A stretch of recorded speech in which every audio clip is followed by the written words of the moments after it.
Bem, estamos começando mais um Papo Aberto hoje com o educador físico e técnico da seleção brasileira, Kiko Klaser. Muito obrigado pela presença. Eu que agradeço aí falar um pouco da minha profissão, um pouco da educação física e um pouco da atividade em geral, né? Eu também trabalho não só com Águas Abertas, trabalho numa assessoria de corrida, então isso sempre é um prazer aí falar da minha profissão. E aí, falando sobre corrida já de imediato, hoje se discute muito, é uma pauta muito comum, principalmente nas redes sociais, críticas a respeito da corrida. Muitos profissionais dizendo, profissionais da tua área, que entendem que a corrida eventualmente pode fazer perder a massa muscular, que o ideal seria uma caminhada, que a corrida pode acelerar o envelhecimento. Qual é a tua avaliação a respeito disso?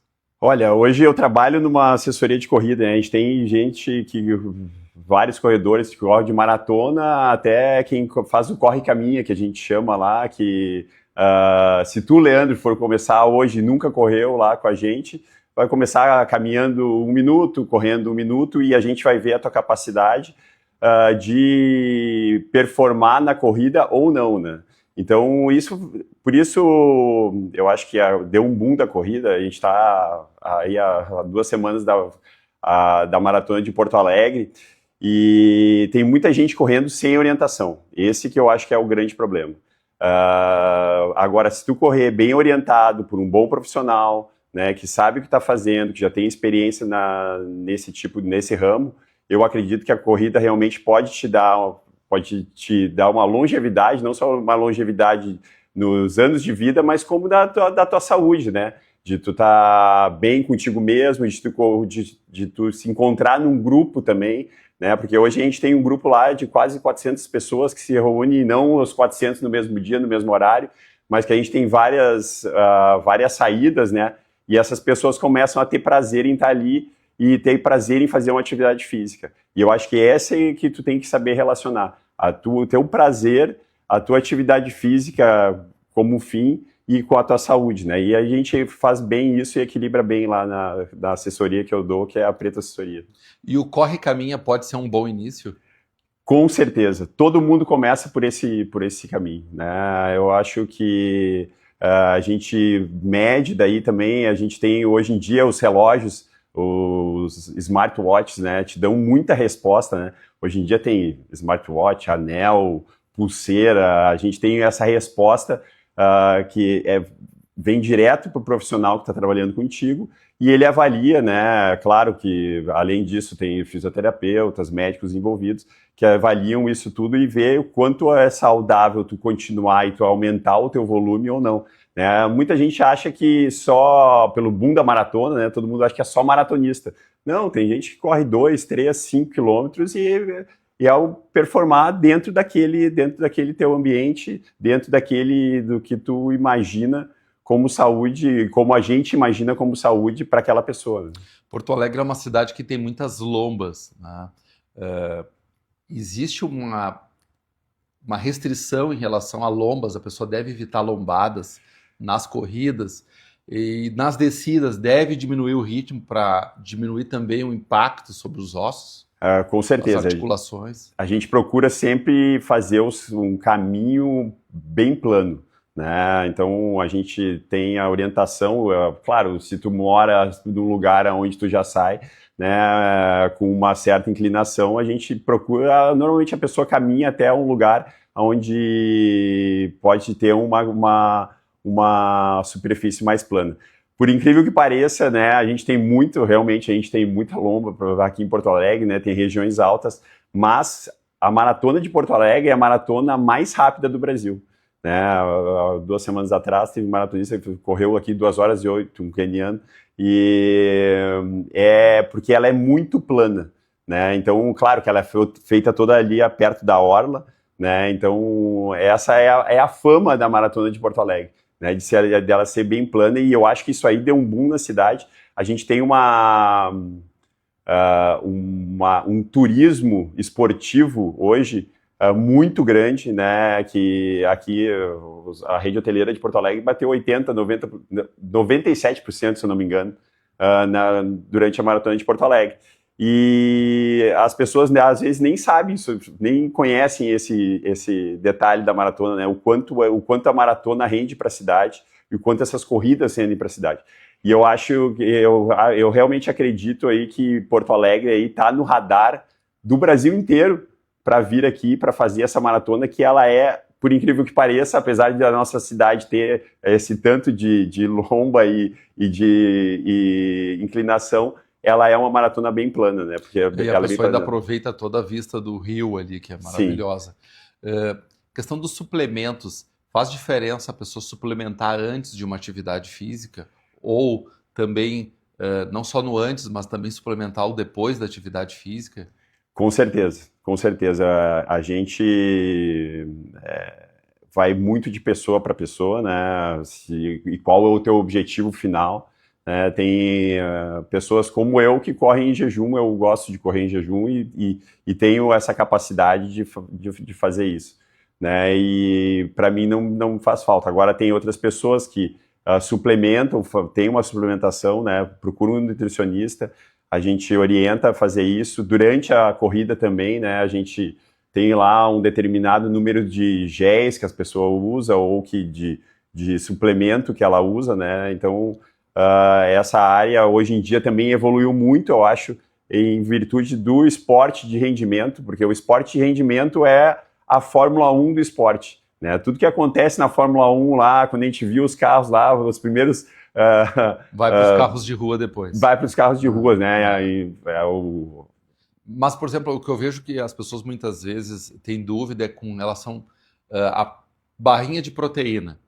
Vou fazer musculação. E parece algo assim trivial, mas existe sim uma dúvida sobre melhor antes ou depois do treino. Sim. A barrinha de proteína. Se for fazer musculação, eu recomendaria antes, né? Claro que a gente sempre procura um nutricionista, mas o que a gente tem visto lá de realidade é antes do treino, né? Claro que tu vai avaliar, se é depois do almoço, tu vai fazer a musculação 2h30 da tarde, aí não, mas já no meio da manhã, tu não tomou um café tão como deveria, alguma coisa nesse sentido. Hoje em dia, se corre da cidade, de todos nós, né?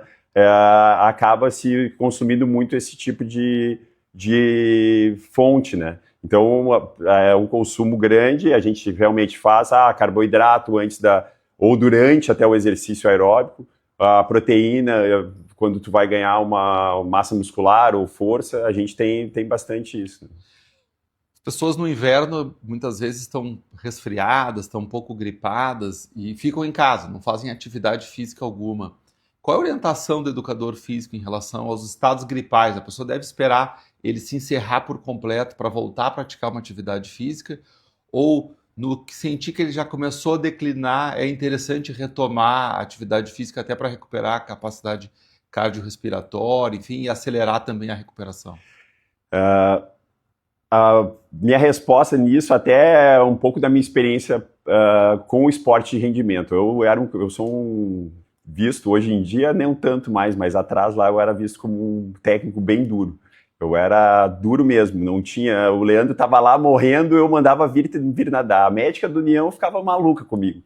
Mas eu aprendi muito durante esses anos e vejo que, na verdade, são duas... Tu vai concorrer com a tua melhora. Então, se tu treinar gripado, ou treinar doente... Uma gripe leve, ok. Mas se tu treinar doente...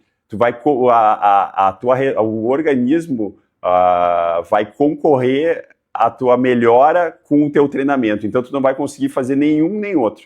Né? Então, a gente diz que um concorre contra o outro. Né? Então, a gente procura, tá doente, fica em casa. Não faz atividade, mas tá doente, febre ou alguma coisa um pouco... tá aquele resfriado leve, diminui a carga... e faz. Então tu vai fazendo um equilíbrio ali mas não para. É muito de equilibrar e de ver realmente o estado físico da pessoa, né? Mas isso foi uma coisa que eu aprendi bastante. Eu trabalho com esporte de rendimento lá no União, né? Eu sou técnico da seleção brasileira. Então a gente vê que realmente as pessoas elas tendem, quando está doente, realmente a gente acaba agravando ou demorando mais para recuperar aquela pessoa, né? Claro que se tu está falando de um atleta que vai nadar um campeonato ou vai decidir uma vaga olímpica ou uma vaga... Sim, aí é diferente. Aí é diferente, aí é bem diferente. Em academia, Kiko, o que é certo e o que é errado no que diz respeito ao revezamento de aparelhos? Porque isso é uma questão também que eu vejo que muitas vezes causa até brigas dentro de academias, porque a academia daqui a pouco está vazia e o cara quer revezar contigo e não quer ir para um outro aparelho que está disponível. Tu, como educador físico, tu deve te deparar seguidamente com situações assim. Bastante. Hoje em dia eu não trabalho mais tanto em academia, trabalhei muito, mas até vou trazer um pouco pro meu lado de natação, né? Uhum. Então daí tem, às vezes, aquelas raias cheias e tudo mais. Vai muito também do bom senso, né? Eu acho ali da pessoa que está revezando contigo, né? Ou com... claro que a gente tem treinos, às vezes, que tem um intervalo X, né? Ou tem 1 minuto, ou 30 segundos, enfim, né? E claro que tem aqueles horários mais cheios e que realmente tu sabe que tu vai acabar tendo que revezar. Então eu acho que é o bom senso ali tentar prevalecer, não tem um certo e errado, eu acho que é muito difícil de colocar aí, porque também as academias hoje estão cada vez, como eu falei antes, né? Eu acho que a atividade física está em super alta. Né, e as academias estão cada vez mais cheias, mas claro que a gente vê hoje também um trabalho um pouco mais individualizado, né, no teu edifício, no teu condomínio, tem academia, ela fica um pouco mais vazia, né, e tu consegue fazer isso, mas ao redor do mundo a gente vê que esse é um problema geral. Sim, eu viajo bastante. E aí tem que, claro, fazer imperar o bom senso. Como é que está a nossa seleção brasileira de águas abertas aí? A gente tem uma situação que é incrível, ela é bem ímpar na seleção, que a gente tem uma seleção feminina de águas abertas, sempre foi mais forte que a masculina. Isso já a Ana Marcela Cunha foi campeã olímpica, a Poliana Kimoto foi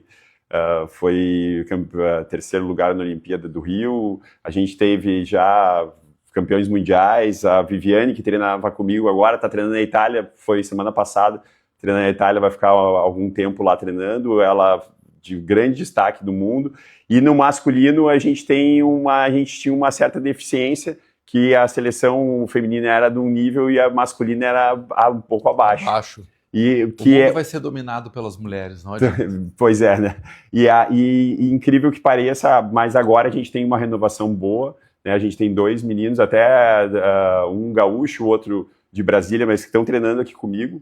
E que é uma renovação, a gente tem outros também, além deles, né, que é uma renovação que a gente está tendo, mas nas águas abertas a gente tem o Brasil, pouca gente sabe, porque eu acho que não tem tanto destaque, em 2013, eu até fiz parte dessa seleção, a gente foi campeão mundial de águas abertas, e a gente tem o esporte realmente, ele é aqui no Brasil muito bem desenvolvido, eu acho até pela questão toda do nosso litoral, de toda a facilidade que a gente tem de fazer um circuito, que a gente tem um circuito brasileiro muito bem montado. Quando se fala em águas abertas, é mar ou pode ser rio?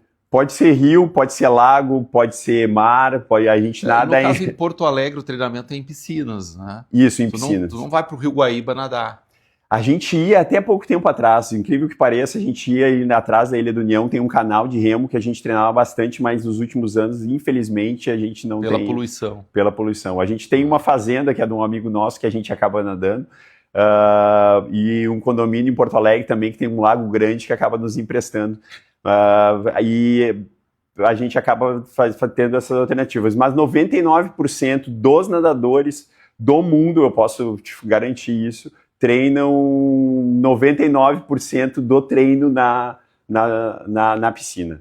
Porque as águas abertas é muito difícil de tu visualizar e de tu manter a técnica de nado, que é muito importante no nosso esporte. Na natação, existe algum grupo muscular que é menos exigido e que tu tem que ir para uma academia para complementar o exercício? A gente complementa bastante, né? Na verdade, a gente trabalha a força na academia, né? Então, eu acho que mais do que um músculo em si é essa questão da força, né? Hoje o esporte está muito ligado a isso, tanto na corrida quanto na natação. A gente acaba trabalhando muita força, né? Então, querendo ou não, como tu falaste lá no início, a gente acaba perdendo um pouco de massa.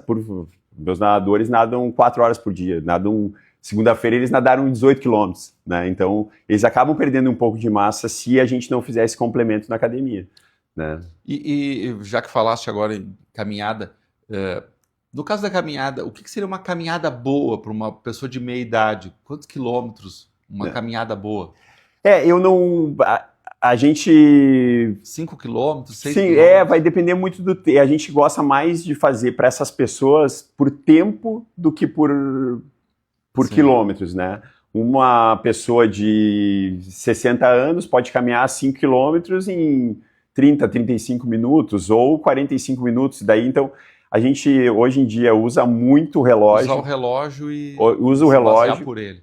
Se baseia por ele, tem um programa que a gente usa, vou fazer uma propaganda aqui para ele, um programa um Training Peaks, que tem uma base de dados gigante e que daí, se tu começar amanhã lá na assessoria, a gente vai te orientar, ele vai, junto com essa base de dados, a gente vai fazer um cálculo e realmente a gente vai conseguir prescrever para ti uma caminhada adequada.